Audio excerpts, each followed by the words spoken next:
முன்னெல்லாம் வயசானாதான் எலும்பு தேய்மானத்தினால இடுப்பு வலி, முதுகு வலி, கை கால் வலி, கொடைச்சல், கழுத்து வலி இதெல்லாம் ஆரம்பிக்கும். ஆனா இப்ப பாத்தீங்கன்னா 20-30 வயசுலயே எல்லா வலியும் ஸ்டார்ட் ஆகிடுது. இந்த வலிகளை நிரந்தரமா நீக்கிறதுக்கான ஒரு அருமையான ரெசிபி தான் இன்னைக்கு நான் உங்க கூட ஷேர் பண்ணிக்க போறேன். இத பக்குவமா டேஸ்டா ஈஸியா எப்படி செய்யறதுன்னு பார்க்கலாம் வாங்க. முன்னெல்லாம் மூட்டுக்கு மூட்டு கை கால் வலிக்குதுன்னா மாத்திரை மருந்தெல்லாம் எடுத்துக்காம இந்த மாதிரி ஆட்டுக்கால் வாங்கி சூப் வச்சு குடிப்பாங்க. அந்த மாதிரி குடிக்கும் போது நல்ல பலன் தெரியும், அதே மாதிரி நிரந்தரமாகவும் சரியாகும். இப்போ நம்ம 4 ஆட்டுக்கால் எடுத்து நல்ல முடியெல்லாம் எடுத்துட்டு நல்லா கிளீன் பண்ணி வச்சிருக்கேன். அடுப்புல காமிச்சு சுட்டு எடுத்துருக்கனால இந்த மாதிரி கருப்பு நிறமா இருக்குது. நல்லா வாஷ் பண்ணி துண்டுகள் போட்டு வச்சிருக்கேன்.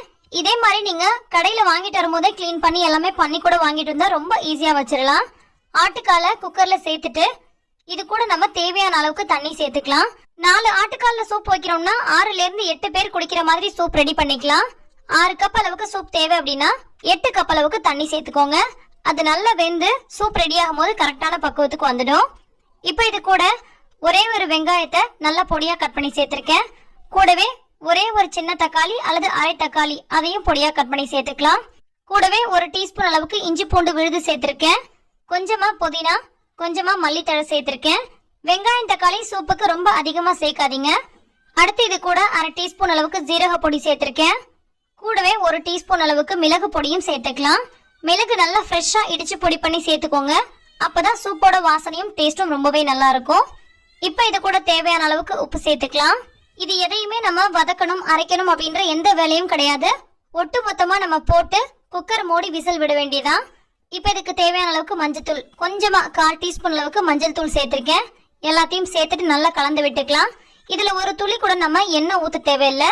இது நல்லா சூடாகி வேக ஆரம்பிக்கும் பொழுது இந்த கால்கள்ல இருக்கக்கூடிய எண்ணெயே நல்லா வெளியாகி வரும். அது நம்ம உடம்புக்கு ரொம்ப ரொம்ப நல்லது. இப்போ எல்லாத்தையும் போட்டாச்சு.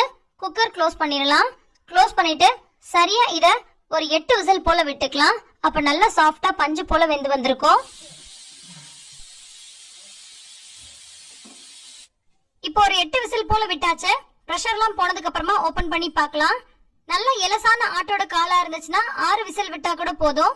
இதுவே நீங்க முத்தல் ஆடா இருக்குது அப்படி இல்ல நீங்க ஃப்ரிட்ஜ்ல வச்சிருந்தீங்க அந்த மாதிரி இருந்துச்சுன்னா வேகிறதுக்கு கொஞ்சம் டைம் எடுக்கும்.